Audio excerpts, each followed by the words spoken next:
do not actually distrust yourself. You distrust the version of yourself that will exist after you choose, because that version has to live with the cost. Quick thing before we go further. We are building toward our first 1,000 subscribers, and if you subscribe, you genuinely help this channel reach more people who want psychology that is not watered down. And if this hits a nerve, tap like too, because that signal tells the algorithm this is worth surfacing.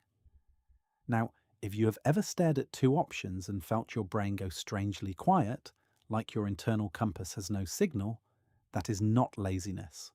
It is not you being broken.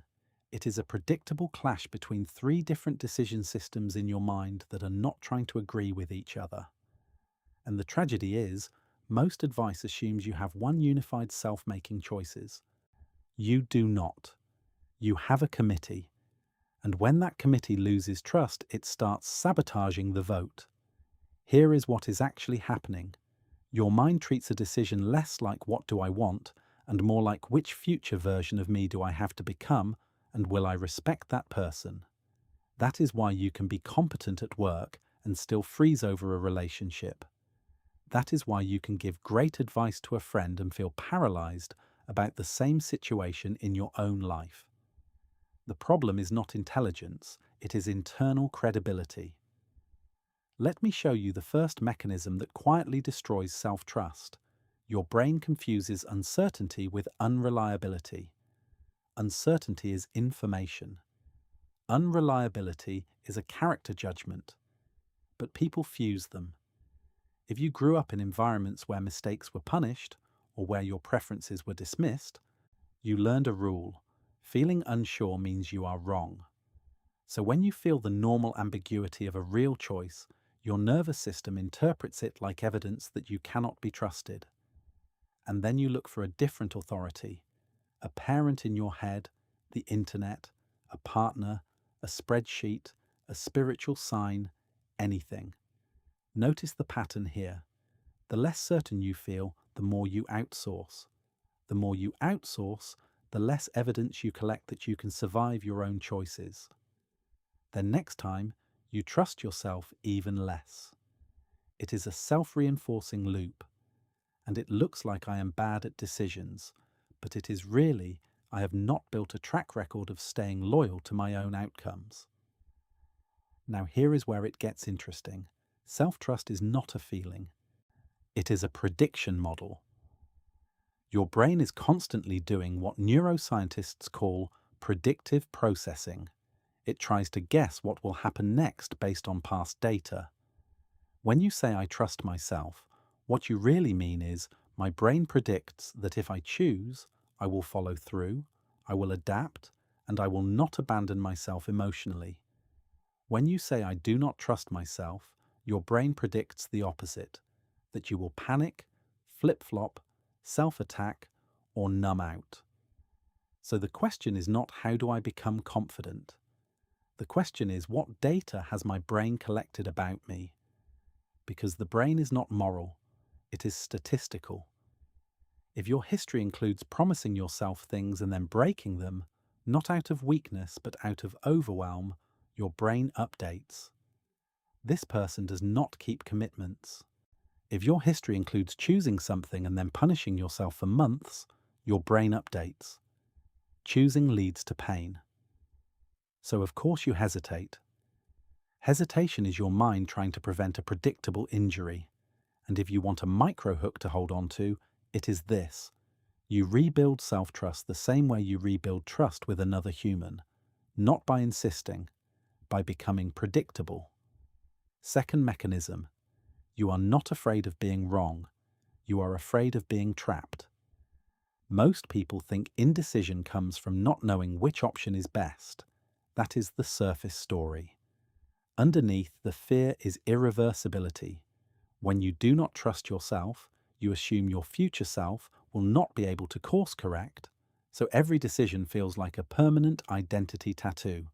This is why you can decide small things fine. What to eat, what show to watch, what shoes to buy. Those choices do not threaten your identity or your long-term trajectory. but ask you to pick a career direction, or end a relationship, or move cities, and suddenly your mind demands certainty that does not exist in real life. Here is the mechanism behind that. In psychology, there is something called escalation of commitment, where after you invest in a path, you keep investing just to avoid admitting loss. If you have a history of doubling down on bad choices because admitting you were wrong felt humiliating, then your mind learns that choosing is dangerous, because your exit cost becomes unbearable. You do not fear the choice. You fear your inability to revise it without self-contempt. Think about this for a second. The real skill is not picking correctly. It is exiting cleanly. People with high self-trust are not magically better at predicting outcomes. They are better at updating. They are comfortable saying, "I learned something. I am changing course." People with low self-trust treat updating as evidence of failure, so they try to avoid ever needing it. And the only way to avoid updating is to avoid choosing. So if you want a concrete reframe that immediately changes behavior, stop asking, which choice is right? Start asking, which choice has the safest and fastest escape route if I learn new information? That is not pessimism. That is good engineering. In tech, resilient systems are built with rollback options. In aviation, pilots are trained around checklists and contingencies, not vibes. Self-trust grows when your decision architecture includes revision, and not when your ego demands perfection. Now, third mechanism, and this one is the one people almost never talk about. When you do not trust yourself, it might be because yourself is not the one making the decision. You have at least 3 internal agents competing. One is your reward system, mostly dopaminergic circuits, that wants immediate relief or immediate novelty. Another is your threat system, largely amygdala-driven, that wants to minimize risk and avoid shame. And a third is your narrative self, the storyteller, the identity manager, the part that cares about coherence and meaning. When these 3 agree, decisions feel easy. When they disagree, you experience it as "I do not know what I want," but you do know. You want multiple conflicting things, and the conflict is not a personal flaw. It is a feature of an organism built for survival in changing environments. Here is what makes this truly interesting. Self-trust collapses when you keep letting the wrong agent speak last. If your threat system speaks last, you call it being responsible, but it is often just avoidance dressed up as prudence. If your reward system speaks last, you call it freedom, but it is often just impulse and short-term mood repair. If your narrative self speaks last, you call it purpose, but it can be pure image management, choosing what looks meaningful rather than what actually fits your life. So when you say, "I do not trust myself," I want you to ask a sharper question. Which internal agent has been driving lately, and which one keeps cleaning up the mess? Because that is where distrust comes from. The responsible part of you is tired of paying for the reckless part of you, or the ambitious part of you is tired of being held hostage by the fearful part of you. That is not mysterious. That is internal politics. Let me show you how this plays out. You decide to start something, a business, a degree, a relationship repair. In the moment, your narrative self speaks. It paints a future. It promises transformation. 2 weeks later, the threat system starts highlighting risks and social exposure. The reward system offers relief. Scroll, snack, quit, distract. And then the narrative self returns and says, "We are a failure." After enough cycles, the committee stops believing any speech delivered at the podium. Every promise sounds like propaganda. That is not trusting yourself. If you have felt that, stay with me, because the next part recontextualizes everything. The fix is not more willpower. It is a different contract between your present self and your future self. Right now, most people operate on what I call the hero contract. It is a silent agreement that says, I will make a bold decision and then I will become the kind of person who never doubts it. That is the fantasy. And when reality shows up, with doubt and boredom and trade-offs, you feel betrayed by yourself. Replace the hero contract with the scientist contract. The scientist contract says, I will run a test. I will define what evidence would change my mind. I will decide in a way that protects my ability to learn. This one move does something powerful psychologically. It stops your identity from being on trial. When your identity is on trial, and every outcome becomes a verdict, smart or stupid, worthy or unworthy, competent or incompetent, that is why you freeze. But when you treat choices as experiments, outcomes become data. Your nervous system relaxes because it is no longer defending your worth. Now let us get very practical, but in a way that most decision advice misses. When you do not trust yourself, you should not be making forever decisions. You should be making bounded decisions. A bounded decision has 4 parts. 1, a time limit. Not, I will do this until it feels right. That is infinite. Instead, I will do this for 30 days, or 90, or 6 months. 2, a cost ceiling. I will invest up to X money or X hours per week. This prevents escalation of commitment. 3, an exit criterion, not based on mood but on observable signals. If I miss this many sessions, if revenue does not reach this threshold, if communication stays at this level, I exit. And 4, a review ritual. A scheduled moment where your narrative self gets to make meaning from the data without hijacking the process every day. Notice what that does. It gives the threat system something it craves, containment. It gives the reward system something it craves, novelty and movement. And it gives the narrative self something it craves, a story that makes sense. All 3 agents get representation. That is how you rebuild internal trust, not by silencing parts of you, but by designing a decision process that does not require any part of you to be ignored. But there is another layer here, and it is uncomfortable. And sometimes you do not trust yourself because you have been taught to perform certainty for other people. In many families and cultures, decisiveness is treated as strength. Hesitation is treated as weakness. So you learn to announce choices before you had processed them, or you learn to defend choices even when you knew they were wrong, just to avoid being shamed. Over time, you start associating decisions with social danger, not the outcome itself, but the exposure of having chosen. This is why you can privately know what you want and still be unable to act.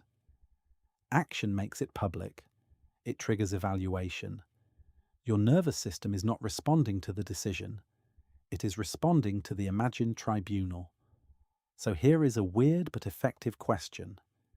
If nobody could ever know you changed your mind, atuichi, what would you choose? If your answer changes dramatically, your problem is not self-trust. It is social threat.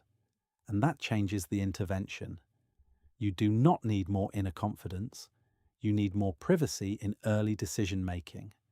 You need to stop crowdsourcing your own life while it is still forming, because every time you ask 10 people what you should do, you are not just collecting opinions. You are training your brain that authority lives outside you. Now we can unify all of this into one framework you can actually use when you feel that familiar paralysis. Here is the ultimate insight. Self-trust is the ability to make a decision without demanding emotional certainty first. Most people wait for a feeling of alignment, but alignment is often the reward for commitment, not the prerequisite. In the beginning, real choices feel fragmented because different parts of you are predicting different futures. The goal is not to feel unified. The goal is to build a process that is robust to fragmentation. So the framework is 3 steps. Calibrate, contain, and commit. Calibrate means you stop asking, "What do I feel like doing?" and you ask, "What has my behavior shown I can sustain?" You choose based on your real capacity, not your aspirational identity. If you have not consistently trained 4 days a week, do not decide like a 4-day-a-week person. Decide like the person you actually are and then upgrade through evidence. Contain means you build bounded decisions, time limit, cost ceiling, exit criteria, review ritual. You engineer an escape route so your threat system stops screaming. Commit means you pick one small irreversible thing, and not the whole future. One signal to your brain that you are not just thinking, an email sent, an appointment booked, a conversation started, a deposit made, something that creates reality. And here is the punchline. The goal of that small commitment is not the external outcome. It is to feed your brain new data about you. Data that says, when I decide, I move. When I move, I adapt. When I adapt, I do not collapse into self-attread. That is self-trust. If you want one more microhook before we close, it is this. The fastest way to trust yourself is to become someone who can tolerate the emotional consequences of your choices. Not avoid them. Tolerate them. Because most indecision is not fear of the wrong option, it is fear of the feelings you will have if it goes badly. Regret, embarrassment, grief, envy, the awkwardness of explaining yourself. When you learn you can survive those feelings without spiraling, decisions become lighter. Not easy, lighter.